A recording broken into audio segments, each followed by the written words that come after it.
how to fix Instagram Insights not showing. Let's get started. So for that, first of all, simply open up settings.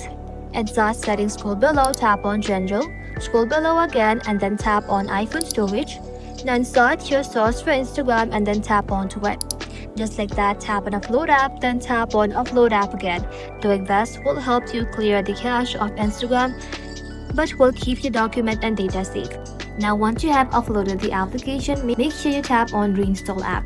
After that, close settings app completely and then switch your internet connection. After you do that, check if Instagram Insight is now showing correctly or not. If the problem continues, head back to your home screen, long press on Instagram, tap on remove app, tap on delete app, then tap on delete again. Once it is uninstalled, open the after and then reinstall Instagram again. That's it. Your Insights should now be working again. Thank you all for watching. If this video was helpful, consider subscribing to our channel and liking our video.